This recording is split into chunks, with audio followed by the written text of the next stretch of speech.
I'll never forget the night my brother Jake and I decided to sneak out after our bedtime to explore a house at the end of our street, which was rumored to be haunted. I was only 10 years old, and Jake was 12. Our parents had said goodnight to us, thinking we'd be asleep soon, but Jake had other plans. He convinced me to join him in sneaking out, and we quietly grabbed a couple of hand-cranked flashlights before climbing out of this first-floor window. These flashlights weren't the quietest. You had to keep pressing a trigger to generate light, and they made a noise with each squeeze. But they were small and didn't need batteries, so they were perfect for a quick adventure. We walked down the block, and within a couple of minutes, we arrived at the house. It was an old Victorian-style house that stood apart from the others on our street. The windows were shattered, the wood was rotting, and there was something about its decrepit state that sent shivers down my spine.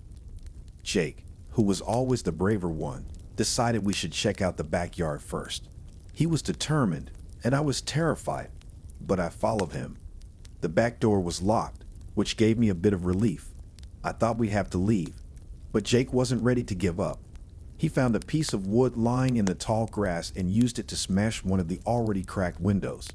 With a few hard hits, he created an opening big enough to reach in and unlock the window. I was trembling as we climbed into the dark, musty house. The air was stiflingly hot, which was strange for a September night when it was cooler outside. As we moved deeper into the house, the creaking floorboards and oppressive silence added to my fear. The house was nearly empty, save for a few pieces of decaying furniture that looked like they hadn't been touched in years. It seemed like we were the first ones to have entered the place in a long time. We started walking up the stairs, but as soon as we reached the main floor, we heard a faint creak directly above us. My heart nearly stopped. Jake tried to calm me down, saying it was just the house settling, but I wasn't so sure. The creaking came again, louder this time.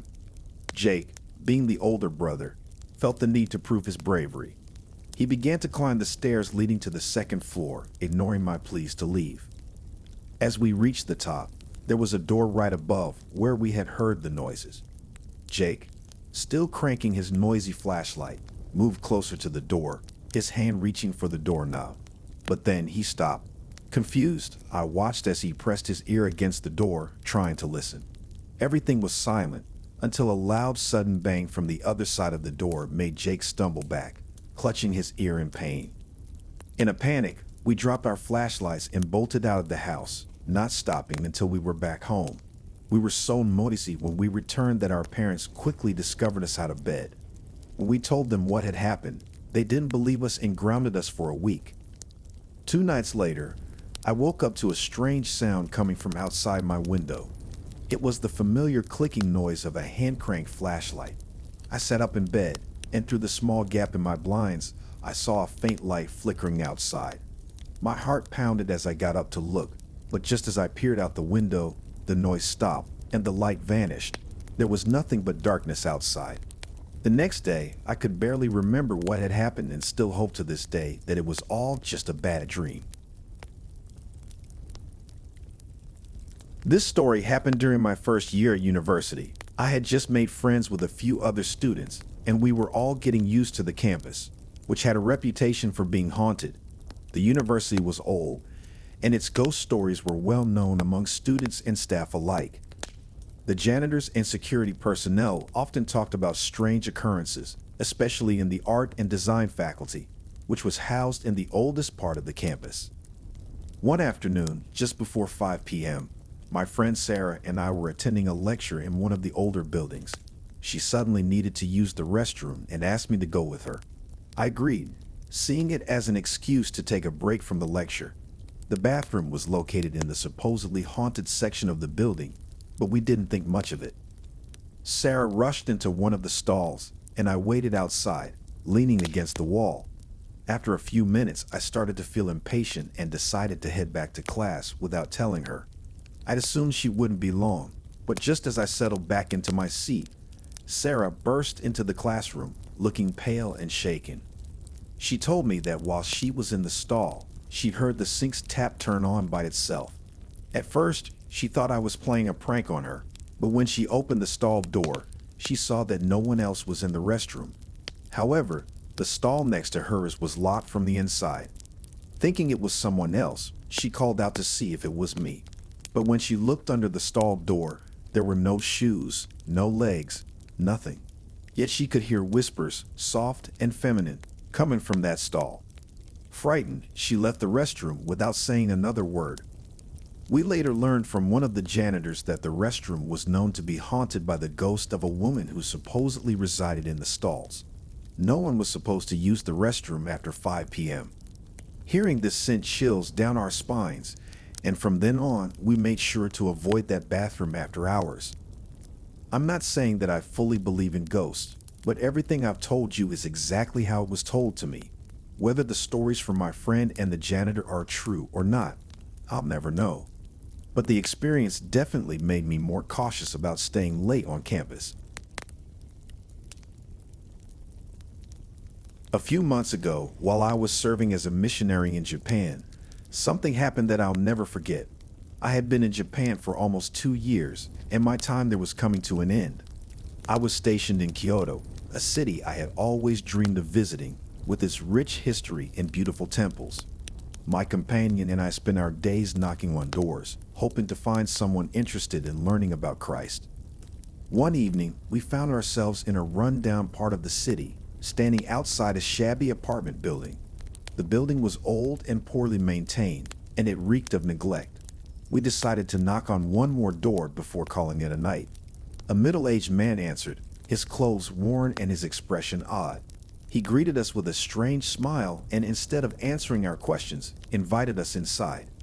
As missionaries, we were taught to be cautious, but also to take opportunities when they arose. So despite my unease, we stepped inside.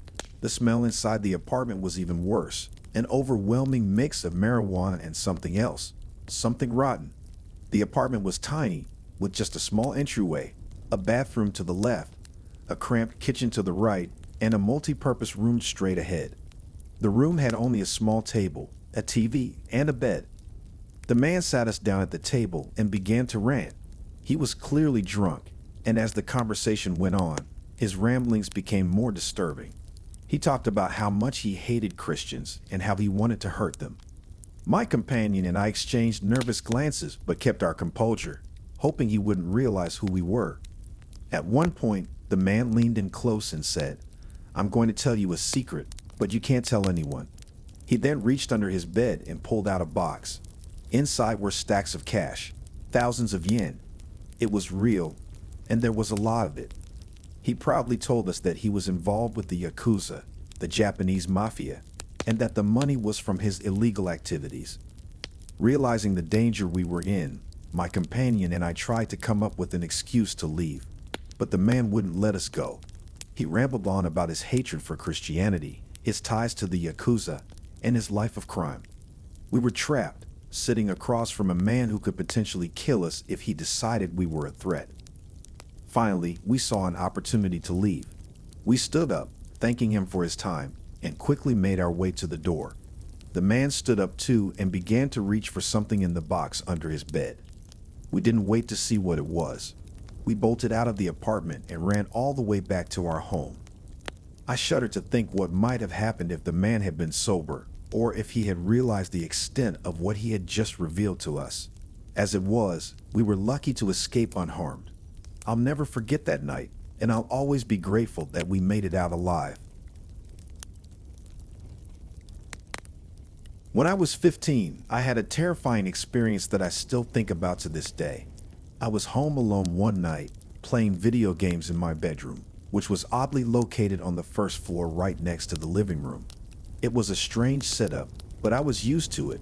My door was shut, and I was engrossed in my game when I heard a faint tapping sound coming from the living room. At first, I thought it was just the game, but when I paused it, the tapping continued. It sounded like someone was knocking on the window. I got up and walked through the dark living room to the front door, stepping outside to check the bushes by the window. There was no one there. Feeling a bit unnerved but trying to shake it off, I went back to my room and resumed playing my game. But just a few minutes later, I heard the knocking again. This time, I ran to the front door, ready to catch whoever was trying to prank me. But once again, the bushes were empty, and there was no sign of anyone nearby. I decided to ignore it, thinking it must have been my imagination. But then, as I was heading back to my room, I heard the knock again, louder this time. I rushed to the window, hoping to catch the prankster in the act, but instead, I saw something that made my blood run cold. There, just below the window, was a dark figure sitting with its back to the wall. The figure was perfectly still, its form barely visible in the shadows. I froze, staring at it, unable to move. Then, in a burst of fear, I ran back to my room, slammed the door shut, and locked it. I hid under my bed, frantically trying to call my dad, but my hands were shaking too much to dial the number correctly. The knocking continued, steady and relentless, as if the figure outside knew I was terrified. When I finally reached my dad, he told me to call the police and stay in my room with the door locked. I did as he said, and within a few minutes, the knocking stopped. About 10 minutes later, the police arrived, but by then the figure was long gone. They searched the area but found no signs of anyone outside. All the doors and windows were still locked, and there were no footprints or other evidence that someone had been there. The police assured me that it was probably just a prank, but I never felt safe in that house again. To this day, I still wonder who or what was outside my window that night, and every time I hear a knock at the door, I can't help but feel a little on edge, remembering the shadowy figure that haunted me all those years ago. If you've made it this far, you're 100% a horror fanatic and we approve. If you love our campfire-themed horror storytelling experience, hit that subscribe button so you don't miss out on our daily uploads.